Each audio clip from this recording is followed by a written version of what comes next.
Hello, everyone. This is Realtor Linda Peltz. Today I'm with Michelle with Hero Home Loans. I think she has a special subject she's going to discuss with us. Take it away, Michelle.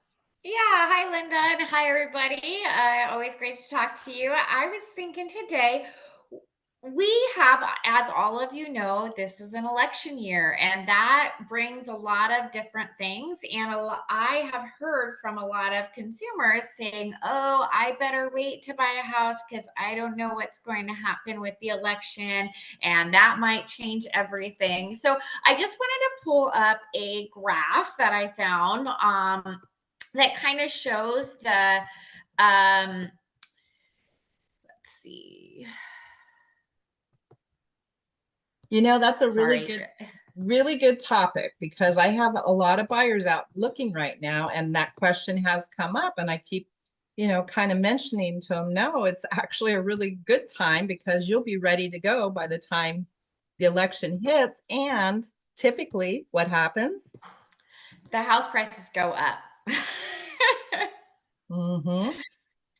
Yes, exactly. So, okay, I think I got it this time. There we go. So this is kind of the graph that I want to show you. And like you said, a lot of people think, oh, it's uncertain. We don't know what will happen with the market after the election. And it's true. Timing the market is a fool's errand. We never know what's going to happen. Is the interest rate going up? Is it going down? Things like that. But we can look at history to sort of predict what's going to happen in the future. Not to And this, interrupt you, Michelle, but we're not seeing anything on your side. oh, you're not. Oh, no. There it is, popped in. Yeah. Okay. All right. So we can still see it here. Thank you for I interrupting. I can appreciate see it. it. Yes. Great. Okay.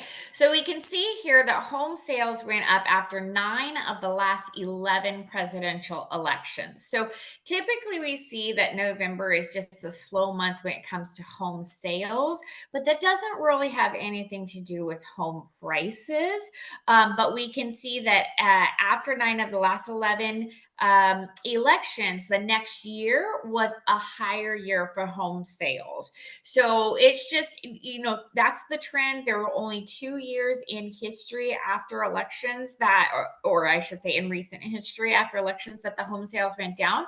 And this is the more important graph, in my opinion, is that home prices went up after 7 of the last 8 elections. So you can see the only election year that home prices then went down was 2009. And we all know Yeah, that what is happened, not don't a we? you're right, exactly. It's not our typical year. There was a lot of crazy stuff going on then. But yeah, we can see that the home prices actually go up after an election year. Historically, that kind of always happens. So we don't really have any reason to believe that that's going to be any different this year. And that's really all we have to go on is historical information because none of us can predict the future. Not Grandpa George, not Aunt Sue, nobody. I'm sorry, but if they're not doing real estate on a day-to-day basis, they probably aren't your best source of information.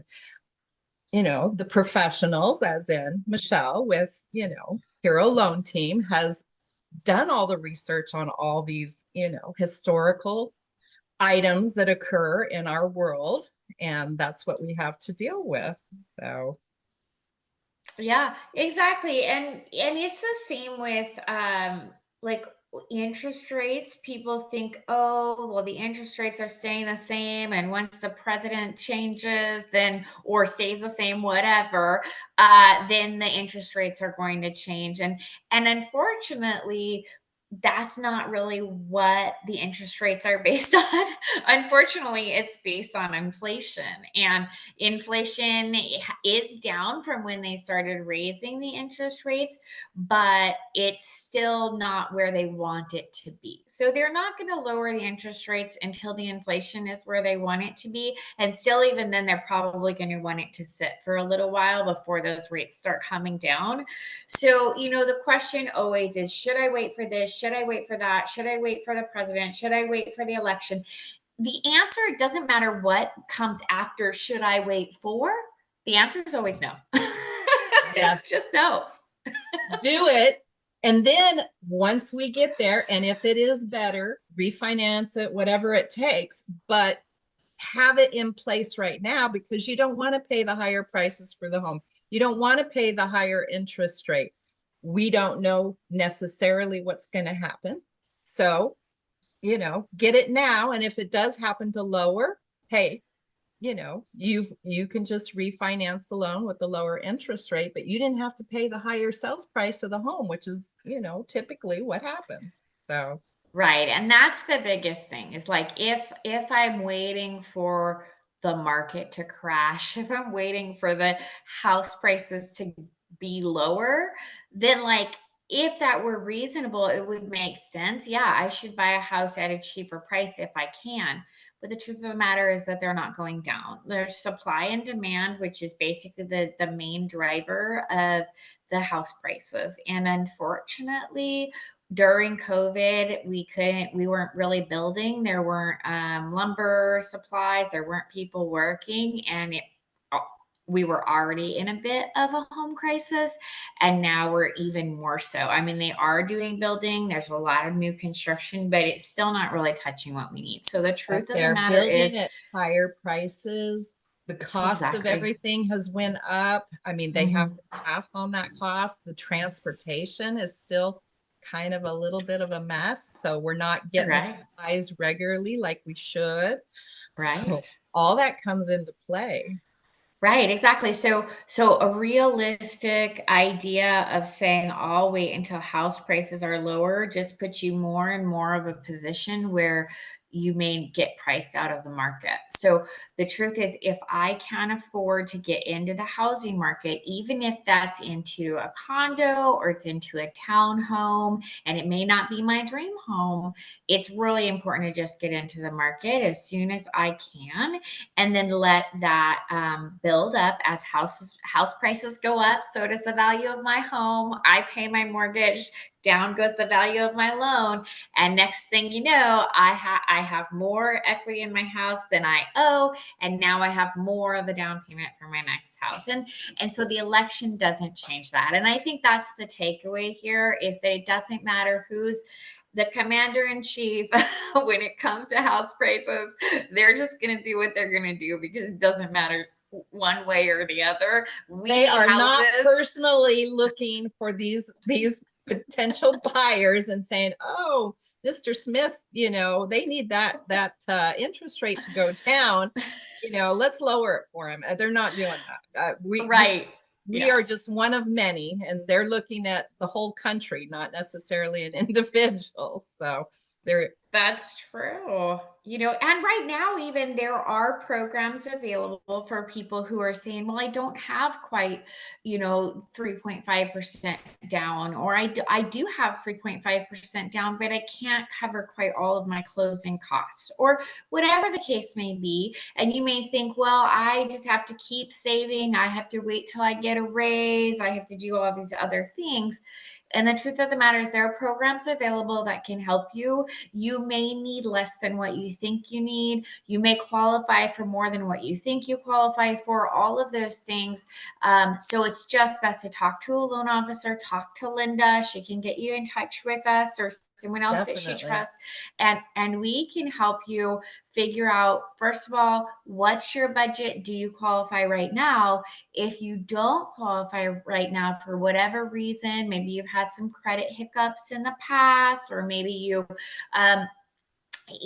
haven't had your job for very long, whatever the case might be, we can take a look at all of that and we can tell you exactly when you're going to qualify and if there are any steps that you need to take, what those are, and kind of help you along the way. So that way, in 6 months, when you think I'm going to be ready, you're actually going to be ready because you're informed on like what it takes to be ready in 6 months. They can start doing the research on what programs are available, at least right now. And maybe in 6 months, there'll be a couple others available. We don't know. There again, it's a huge mystery. But we take the changes as they come and we just start addressing them. And if you're in the pipeline, then hey, Michelle, get a hold of you and say, you know what? We've been working with you. They've got this great new program coming out. It's going to fit right into your wheelhouse. Let's get going on this. Your whatever you worked with them on, your credit score, whatever it was, maybe that'll be up to par at that point, and you can progress from there. I mean, I know I was just out on showings yesterday, and I was talking to the buyer, and she said she's been working on hers for 3 years. Wow. Yeah. Yeah, isn't that crazy? She started with the original loan officer, and then she got, kind of antsy and decided to check out a few. And she decided, you know what? Some of these loan officers aren't what they are cracked up to be. And she's back at the first loan officer that she started with 3 years ago. And she's kind of spun her wheels, not kind of paying attention, thinking, well, she knows better than everybody else. And here we are, full circle. Finally, she's back at the original loan officer, and we've gotten her, now out fully approved and, qualified into, or, so that she can start looking at homes and different things. And if she'd have just not spun her wheels and stuck with the original loan officer, because she's now made the full circle, perhaps it wouldn't have been quite 3 years. But my point is until you check with Michelle, you're not going to know where it is you stand. Maybe you are ready. Maybe there's a program right now that fits right into your budget, right into whatever's going on in your life, because we are all different. And I can send 3 or 4 people over, and guess what, Michelle? They are all going to be different. None of them are identical. That's right. Completely different. Mm-hmm. So the programs that you can offer for some of these clients will depend on whatever's going on in their life. But until they get over to you, how do you know? I mean, right. Are they an expert? And really, right, exactly. And really that is the biggest thing, is that like if I'm planning like, okay, I'm going to do this, I'm going to do this, and then I'm going to buy a house this month, and I'm thinking, well, so then that month is when I'm going to reach out to a loan officer. Like that's not really going to fit your plan the way that you want it to in most cases. Every now and again, sure, we find somebody who reaches out, they're immediately pre-qualified, and then next week they're in a house. It happens, but what's it's the not percentage of them? yeah, exactly. I would say maybe 10 would be a high number. Realistically, it's more often that we reach out and it takes a couple of months for that whole process to go down, whether it's, finding the right house, whether it's getting the offer accepted, whether it's getting the few things that the underwriter wants from you to have that fully underwritten. Yeah, exactly. So there's just a lot to the process. And that's why I say, even if I'm not ready for a year, even if I'm not ready for 6 months, just for whatever reason, I've got life going on, I want to get married first, or I'm having a kid and then I'm going to do it, like whatever the case may be, really just knowing like that I'm going to be confident to go ahead and start shopping when my timeline says I want to, just knowing, like you talked about that client with 3 years. Well, my brother and his wife, when they decided to buy a house, they went to the loan officer, and it wasn't for 2 years until they were actually able to buy because of the way that their income was. And so they worked with the loan officer for 2 years, and then they were eventually able to buy. Whereas my husband and I, we were just thinking about maybe buying a house, and sent our information to a loan officer. And next thing you knew, we were pre-approved. It's like, well, I guess we'll just go ahead and start looking, So you just never know. And so it's just really, really good to be informed. And another thing is, you never have to buy just because you're pre-approved. It's not like if because I'm a pre-approved, I have to take the next house that I get. It's not like that at all. You're just knowledgeable, you're informed, you're empowered. And that way, if something comes along that's the perfect house, you're not going to miss out on it because the next couple did have that pre-approval and you're waiting on yours. Mm-hmm. But an important factor I find is stay in touch. Don't just let it go. Once you submit all your paperwork to Michelle, stay in touch, and ask her questions. And before you go buy the big next car, and you're thinking of buying a house, maybe check with Michelle. She's the financial expert. How's that going to affect this pre-approval that's sitting out there? Maybe it's something you want to hold off on until you get into the house. Maybe it's something that's okay. I mean, I don't know. But stay in touch. Don't just get that pre-approval and then disappear for a year and think, oh yeah, I've got this pre-approval, because things may have it's going to changed. be exactly the same. Yeah. Things may And have that is changed. such a good point, because sometimes you'll get advice, and I'll hear this all the time. Well, my uncle says I need to buy a house before, or I'm sorry, buy a car before I buy a house. Do I need to have a car loan before I can get a home loan? And often people will do that. They'll go out, they'll get a car loan before they come see me and say, hey, this is what I heard I should do. Well, that's not always the case. In fact, normally it's not true. We should probably wait. Let's check everything out. And we can do that without pulling your credit. So don't be afraid that we're going to have this hard pull on your credit. Your credit's going to drop 50 points, like whatever. None of that is true. Even if we hard pull your credit, it's only a couple points. And usually we just soft pull the credit until you're absolutely ready to go ahead and make an offer and start the process.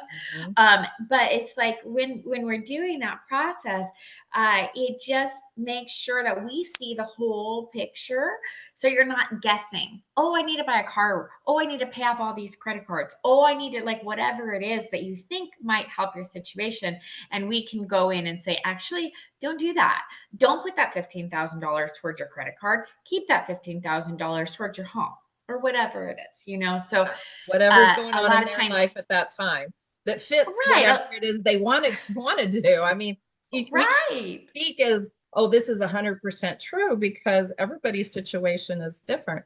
Now, from a real right. estate standpoint, say for instance, they got that pre-approval 6 months ago, and they call me and say, hey, I'm ready to go look at a house. First thing I'm going to do is say, okay, send me your pre-approval, or, if they are lucky enough to be able to pay cash, I'm going to say, I'm going to have your proof of funds, which is a screenshot of your bank, your financial institution where your funds are sitting. But more than likely, it's going to be a pre-approval from a lender.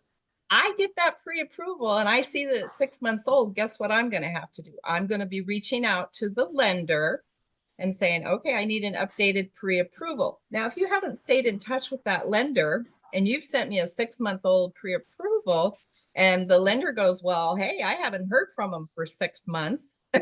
I'm going to have to get a hold of them and Right, get this right, updated, make sure all the right. information's still correct. Guess what? That puts a delay on getting to go see that home, because I have to have a current pre-approval in order to start the home looking process.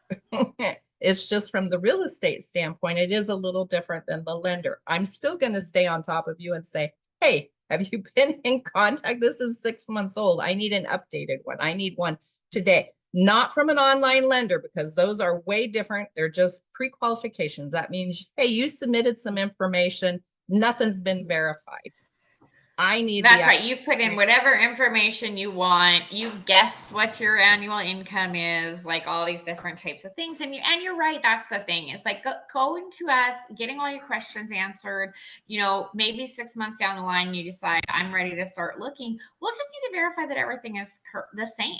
People change jobs, they get raises, interest rates have changed. Everything changes in 6 months. So we just take a quick look at everything that you've done. So it's not like all the work that you did before is completely moot and now you put all this work in that doesn't matter. Like, that's not true at all. We just verify that nothing has changed and make sure that we're still on track. And sometimes it's like, wow, your situation's a little bit better because of whatever reason, like the interest rates have gone down, like, title fees are less, whatever. Or we might find out, ooh, you waited and now these homes are more expensive. And so you actually are going to get a little less home than what you wanted. And that's typically what happens. We'll just be straight honest with you. Like, typically when you wait 6 months, your situation isn't as good anymore. That's all we could do, is just be honest with you, but stay Mhm. in touch, because we're Right. not mind readers. You just have to Mhm. be honest with us, and then we can be honest back. This is where you're at. Right. Right, So exactly, and that's I it, think that's a good. so if you're thinking about buying a home, get started, and we'll help you get there. Perfect. Hey, Michelle, you want to give them your contact information? Of course, I'll include it Oh, down yeah. below, but hey. Right. So I'm Michelle Johnson again with Hero Loan Team. You can reach me on my cell, 559-314-6760. If you're feeling worried, just shoot a text. We can communicate a little bit before that, and give me a call anytime, or you can go to heroloanteam.com and enter information there, and have us reach out to you. Or, you know what I always say, reach out to Linda, get to know her, and she'll send you to us, and we'll all take care of you. And then, of course, if you're in the hero field, we have additional programs for you as well. But they can help everybody. Everybody. That's true. Thanks, Linda. That's true. Hey, everyone. This is Realtor Linda Peltz. I'm with eXp Realty. My license number is 01997670. I love these little talks with you, Michelle. I hope everybody has a great day, and I will catch you on the next one. Have a great day.